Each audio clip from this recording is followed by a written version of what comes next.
نحمده ونصلي ونسلم على رسوله الكريم. أما بعد فأعوذ بالله من الشيطان الرجيم. بسم الله الرحمن الرحيم. قال الله تبارك وتعالى في القرآن المجيد: يا أيها الذين آمنوا اجتنبوا كثيرا من الظن إن بعض الظن إثم. صدق الله مولانا العظيم. ولا يصلي وسلم دائما أبدا على حبيبك خير الخلق كلهم. اللہ تبارک و تعالیٰ کا بڑا کرم اور احسان عظیم ہے کہ جس نے ہمیں اس جمعہ مبارک کی عظیم اور بابرکت محفل میں اکٹھی ہونے کی توفیق عطا فرمائی. سب سے بڑھ کر یہ کہ ہمیں دولت ایمان سے بہرامند فرمایا. آج ہمارا موضوع گفتگو بدگمانی، مس انڈرسٹینڈنگ، گناہ ہے. یہ آیت کریمہ میں نے آپ کے سامنے تلاوت کرنے کا شرف حاصل کیا ہے. یہ سورہ حجرات کی ورس 49 کا ایک چھوٹا سا ٹکڑا ہے. اس آیت کریمہ میں رب تعالیٰ نے 3 امور کا ذکر کیا ہے اور یہ تینوں امر جو ہے وہ حرام ہے. جو میں نے آپ کے سامنے آیت کریمہ کا ٹکڑا تلاوت کیا ہے، اس میں رب تعالیٰ نے بدگمانی کے حوالے سے ذکر کیا ہے. اور دوسری چیز جو اس آیت کریمہ میں ذکر کی گئی ہے تجسس، ٹو لگانا، یہ بھی حرام ہے. اور تیسری چیز جو اس آیت کریمہ میں بیان کی گئی ہے وہ غیبت ہے. یہ تینوں امور حرام ہیں. اور اگر ہم اپنی سوسائٹی اور کلچر میں دیکھیں تو یہ بیماریاں جو ہیں وہ ہمارے اندر جو ہے وہ پھلتی اور پھولتی نظر آتی ہیں. ان برائیوں سے بچنا چاہیے. ایسے امر جو حرام قرار کیے گئے ہیں اس سے بچنا ہر بندہ مومن کے لیے لازم ہے. اور وہ امر جو شریعت اسلامیہ میں حرام ہو اس سے توبہ لازم ہوتی ہے. یہ بھی یاد رکھ لیں کہ جب تک ہمیں کسی گناہ کے بارے میں خبر نہ ہو اور اس گناہ کے حرام ہونے کی بھی خبر نہ ہو تو بندہ توبہ کیا کرے گا؟ بحیثیت مسلم سوسائٹی ہم تباہی اور بربادی کی طرف جو سفر کر رہے ہیں. ہمارا اسلامی کلچر تباہ و برباد ہو رہا ہے. ہم جو خود سوچتے سمجھتے ہیں اسی پہ عمل کرتے ہیں. جو شریعت اسلامیہ ہے اس کو ہم چھوڑ دیتے ہیں. اس آیت کریمہ میں جو پہلا ٹکڑا میں نے آپ کے سامنے تلاوت کرنے کا شرف حاصل کیا، اس میں رب تعالیٰ فرماتا ہے ایمان والو جو کثیر گمان ہے تم اس سے بچو، اس لیے کہ بعض گناہ جو ہے وہ گمان جو ہے وہ گناہ ہے. یعنی انسان ہے اس کے ساتھ جو ہے وہ گمان تو پیدا ہوں گے اور یہ کثرت سے ہے، لیکن بعض گمان جو ہے وہ کیا ہے؟ گناہ ہے. اس سے بچنا جو ہے وہ لازم ہے. جیسا کہ اسی آیت کریمہ کے تحت حافظ ابن کثیر نے فرمایا کہ اللہ تعالیٰ اپنے مومن بندوں کو زیادہ گمان سے منع فرمایا ہے. یعنی قریبی رشتہ داروں، لوگوں پر نامناسب تہمت لگانا، کیونکہ ان میں ہوتے ہیں، لہذا احتیاط اسی میں ہے کہ کثیر زیادہ بدگمانیوں سے جو ہے بندے کو بچنا چاہیے۔ پچھلے جمعہ مبارک میں ہم نے اس کو جو ہے وہ اس کی تعریف ڈیفینیشن وغیرہ جو ہے وہ ہم نے کی کہ بدگمانی کیا ہے۔ آج اسی سلسلے کو جو ہم آگے بڑھاتے ہیں، امام قرطبی تفسیر قرطبی میں جو ہے وہ فرماتے ہیں کہ اس آیت کریمہ میں جس ظن سے منع کیا گیا ہے اس سے مراد تہمت ہے۔ کسی بندے کے دل میں کسی کے حوالے سے پہلے تہمت کا خیال آتا ہے،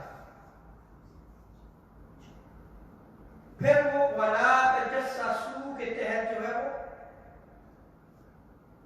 وہ بات جو کسی کے حوالے سے تہمت کی صورت میں اس کے دل میں پیدا ہوتی ہے، اس کے لیے پھر وہ جاسوسی کرتا ہے، ٹو لگاتا ہے۔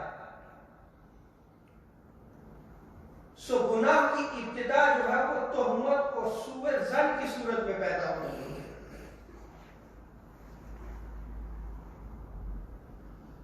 جب آپ کسی کے حوالے سے جو ہے وہ بدگمانی کرتے ہیں تو یہ بدگمانی جو آپ کے دل میں پیدا ہو رہی ہے یہ آہستہ آہستہ جو ہے وہ گناہ کی طرف سفر کرتا ہے۔ اس آیت کریمہ میں جو آخر میں غیبت کو حرام قرار دیا گیا ہے، اس سے پہلے دو امر مزید جو حرام قرار دیے گئے ہیں رب تعالیٰ نے ان کو اس آیت کریمہ میں بیان کیا ہے۔ جیسے غیبت حرام ہے، ایسے ٹو لگانا بھی جو ہے وہ تجسس کرنا بھی حرام ہے۔ جیسے غیبت حرام ہے ایسے ہی سوء ظن، بدگمانی، مس انڈرسٹینڈنگ بھی جو ہے وہ کیا ہے، گناہ ہے۔ اگر کثرت سے گمان ہے اور ان میں سے بعض جو ہے وہ گمان کیا ہوتے ہیں، وہ گناہ ہوتے ہیں، ان سے بچنا لازم ہے۔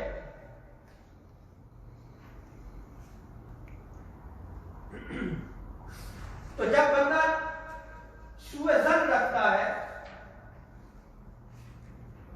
بدظن ہو جاتا ہے، تو پھر کیا ہے، پھر تہمت کی صورت اگلا گناہ جو ہے وہ آتا ہے۔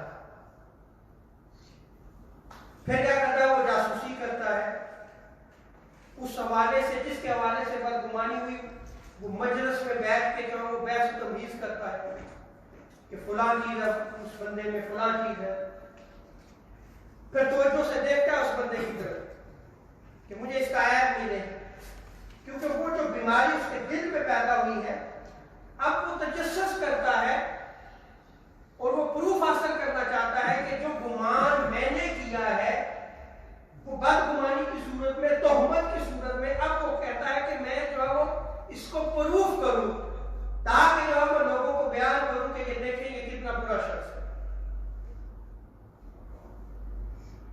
پھر توجہ سے اس شخص کی طرف دیکھتا رہتا ہے، اس کے اعمال کو دیکھتا رہتا ہے، پھر اس کے اعمال کو سنتا رہتا ہے کہ وہ کیا کرتا ہے کیا نہیں کرتا، کیونکہ جو اس کے دل میں پیدا ہوا ہے وہ اس کو صحیح کرنا چاہتا ہے۔ تو آپ یہ دیکھیں کہ گمان تو پیدا ہوتے ہیں، لیکن جب وہ گمان بدگمانی کی صورت میں آ گیا تو تہمت کی طرف چلتا ہے وہ بندہ۔ تہمت کی طرف جب چلا تو پھر کیا ہوا، دوسری اسی آیت کریمہ میں جو منع کیا گیا کہ تجسس نہیں کرنا، تو نہیں لگانی، پھر وہ اس گناہ میں ملوث ہو جاتا ہے، پھر آگے سفر کرتا ہے، تو پھر جو ہے وہ کیا کرتا ہے، پھر غیبت کرتا ہے، اس کی برائی جو ہے وہ اس کے پیچھے پیچھے کیا کرتا ہے۔ یعنی غیبت جو ہے وہ آپ دیکھیں کہ کتنے پروسیس کے بعد جو ہے وہ بندہ جو ہے وہ اس میں ملوث ہوتا ہے۔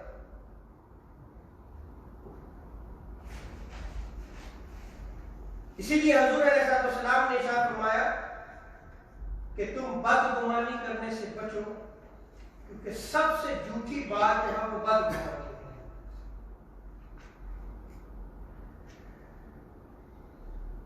اس آیت کریمہ کے شان نزول کے حوالے سے امام قرطبی نے نقل کیا ہے کہ آقا علیہ السلام کا معمول مبارک تھا کہ جب آپ صلی اللہ علیہ وسلم کسی سفر پہ جاتے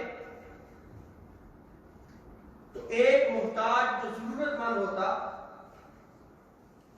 اس آدمی کو دو خوشحال آدمیوں کے ساتھ ملا دیتے. سفر پہ جا رہے ہو، اب چونکہ وہ محتاج ہے، وہ سفر نہیں کر سکتا تھا یا اس کی سفری ضروریات وہ پوری طرح جو ہے وہ نہیں کر سکتا تھا، تو حضور کیا کرتے، آپ کا معمول مبارک تھا کہ آپ اس محتاج آدمی کو خوشحال دو آدمیوں کے ساتھ ملا دیں.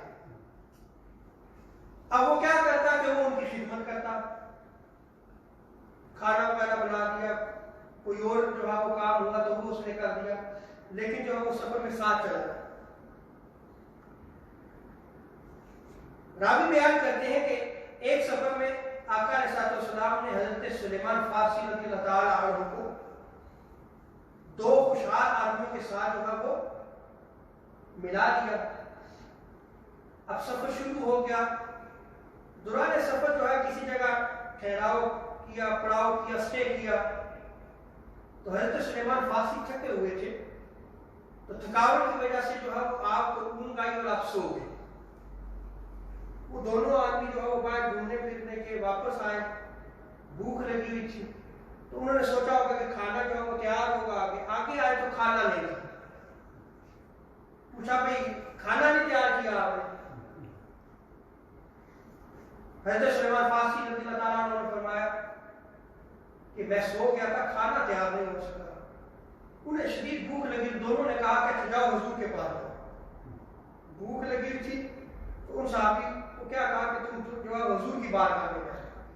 حضرت سلیمان فارسی رضی اللہ تعالیٰ عنہ جو ہے وہ آقا علیہ السلام کی بارگاہ میں گئے. اور حضور علیہ السلام کا تو معمول تھا کہ گھر میں کئی روز کچھ نہیں پکتا تھا، کئی روز وہ فاقے سے گزرتے تھے. حضور کی بارگاہ میں عرض کی تو حضور علیہ السلام نے فرمایا کہ آپ حضرت اسامہ کے پاس چلے جائیں، وہ آپ کی ضرورت کو پورا کر دیں گے. اما السائل فلا تنہر، آپ کی بارگاہ میں جو بھی سائل آتا ہے اس کو خالی نہیں لوٹاتے. آپ نے حضرت اسامہ بن زید کی طرف جاؤ انہیں بھیج دیا. جب حضرت سلیمان فارسی رضی اللہ تعالیٰ عنہ وہاں گئے، انہیں کہا کہ مجھے کھانا چاہیے. جو میرے صاحبان ہیں جن کے ساتھ حضور علیہ السلام مجھے ملایا تھا، انہیں بھوک لگی ہے. میں حضور کی بارگاہ میں گیا، انہوں نے آپ کی طرف بھیجا. حضرت اسامہ بن زید رضی اللہ تعالیٰ عنہ فرماتے ہیں کہ آج میں نے بھی کچھ نہیں بلایا، میرے پاس بھی آج کچھ بھی نہیں. مایوسی کی حالت میں واپس آئے. ان دونوں اشخاص سے کہا کہ میں حضور کی بارگاہ میں گیا، وہاں بھی کچھ نہیں ملا. حضور نے حضرت اسامہ کے پاس بھیجا، وہاں بھی مجھے کچھ نہیں ملا. انہوں نے کہا اچھا آپ اس طرح کریں کہ دیگر صحابہ کے پاس جائیں. وہ دیگر صحابہ کے پاس گئے، واپس پھر مایوسی سے لوٹے، کچھ بھی نہیں ملا. جب واپس آئے تو وہ دونوں اشخاص کہنے لگے کہ فلاں کنواں ہے، اگر اس کو پانی لینے کے لیے وہاں بھیج دیں تو وہ پانی بھی خشک ہو جائے، کچھ بھی نہیں لے کے آئے گا. تو دونوں نے یہ کہا اور پھر کیا کیا. اب یہاں پر آپ اس کا شاعر نزول بیان کر رہا ہوں، واقعہ غور سے سنیے گا.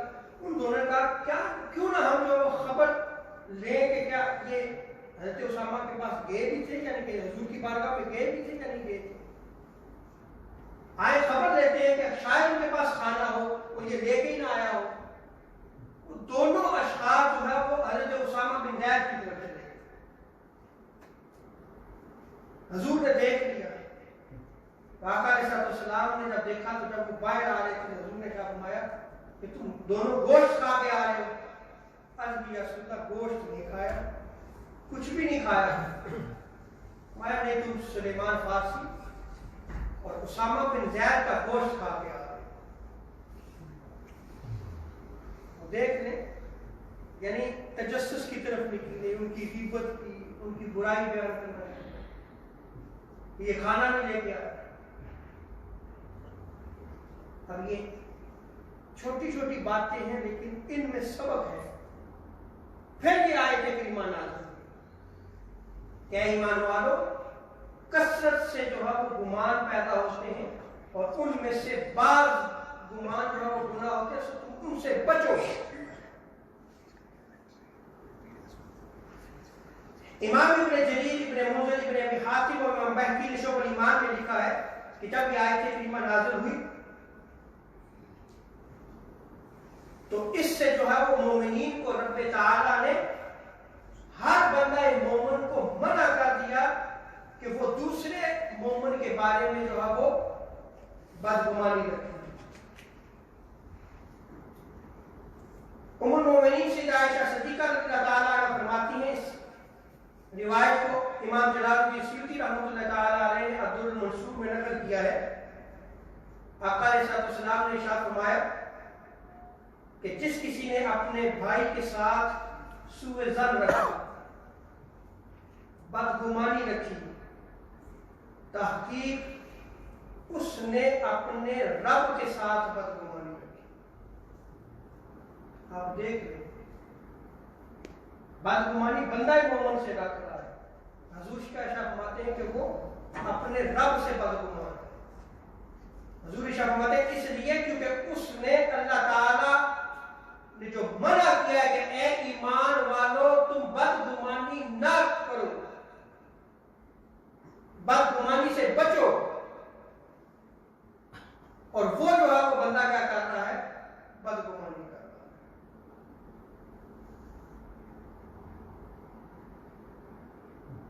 جب بدگمانی کی جاتی ہے تو یہ یاد رکھ لیں، یا تو وہ بندہ مومن کی عزت کو پامال کرتا ہے، یا جو ہے وہ اس کے مال میں اس کو نقصان پہنچاتا ہے. اور کسی بھی بندہ مومن کی عزت کو پامال کرنا یا اس کے مال میں اس کو نقصان پہنچانا یہ بھی حرام ہے. ابن ماجہ میں اس روایت کو نقل کیا گیا، حضرت عبداللہ ابن عمر رضی اللہ تعالیٰ عنہما راوی ہے، وہ بیان کرتے ہیں کہ میں نے دیکھا کہ آقا علیہ السلام کعبہ میں طواف کر رہے ہیں. دوران طواف آقا علیہ السلام کعبہ سے مخاطب ہوتے ہیں. حضور علیہ السلام کعبہ سے فرماتے ہیں ما اطیب ریحک، تو کتنا پاکیزہ ہے کعبہ، ما اعظمک، تیری کتنی بڑی شان ہے، تو بڑی عظمت والا ہے کعبہ، وَأَعْظَمَ حُرْمَتَكَ، اور تیری حرمت بھی بڑی اعلیٰ و افضل ہے. یہ تینوں باتیں بیان کرنے کے بعد آقا علیہ السلام نے ارشاد فرمایا وَالَّذِي نَفْسُ مُحَمَّدٍ بِيَدِهِ، اس ذات کی قسم جس کے قبضہ قدرت میں محمد صلی اللہ علیہ وسلم کی جان ہے، لِحُرْمَةِ الْمُؤْمِنِ أَعْظَمُ عِنْدَ اللَّهِ حُرْمَةً مِنْكَ، اے کعبہ بندہ مومن کے جان و مال کی حرمت اللہ کے نزدیک تیری حرمت سے زیادہ ہے، تیری حرمت سے زیادہ ہے. ہمارا آج کیا حال ہو چکا ہے؟ ہم تو لوگوں کی عزتیں پامال کرتے ہیں.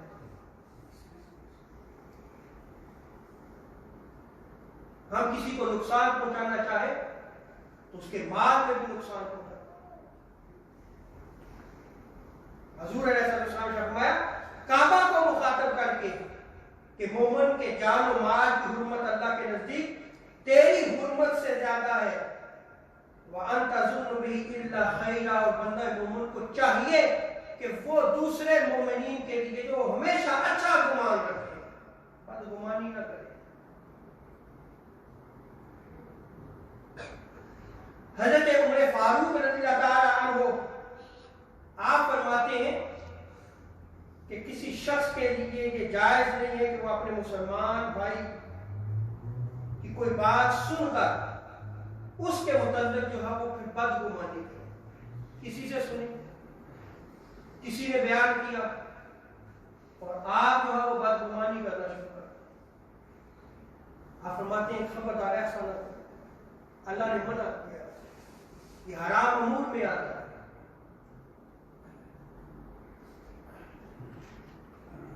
حضرت عاصم بن نعمان روایت کو نقل کرتے ہیں، الترغیب و ترہیب میں اس روایت کو نقل کیا گیا۔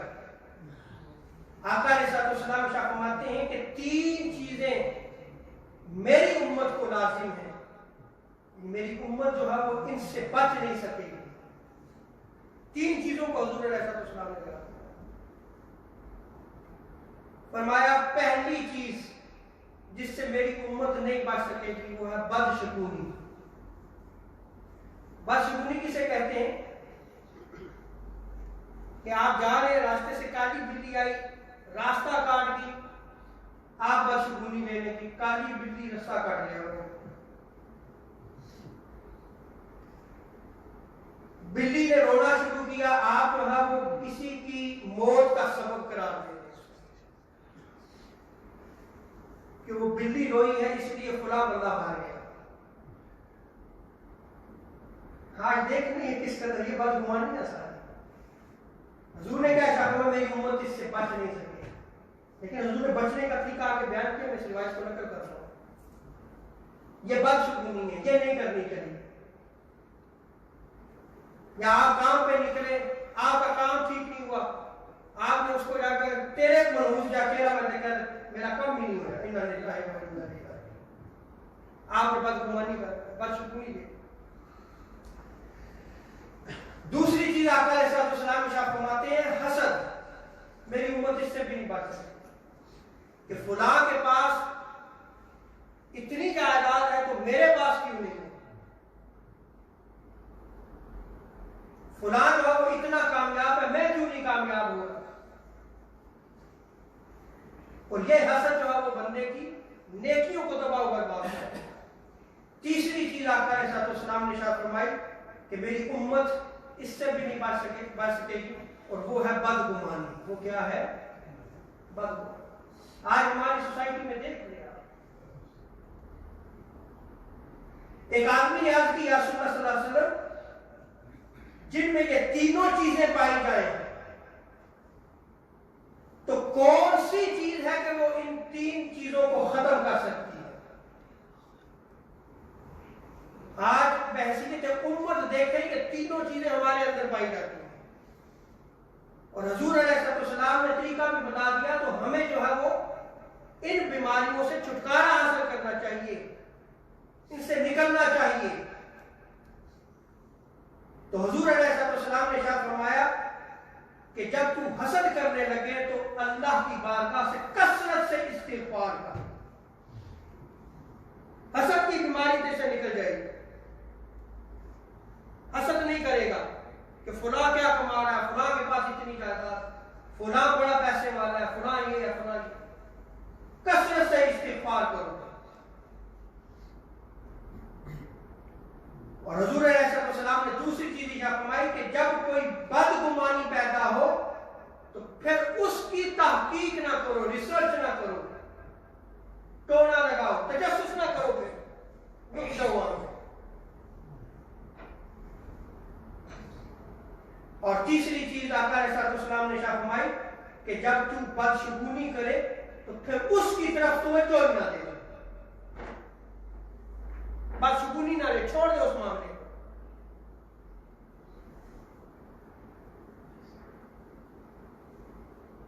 اب چونکہ ٹائم بھی ہو چکا ہے، روایات جو ہے وہ کافی پڑی ہوئی ہیں، لیکن صرف ایک حدیث مبارکہ جو ہے وہ نقل کر کے جو ہے وہ میں اجازت چاہوں گا۔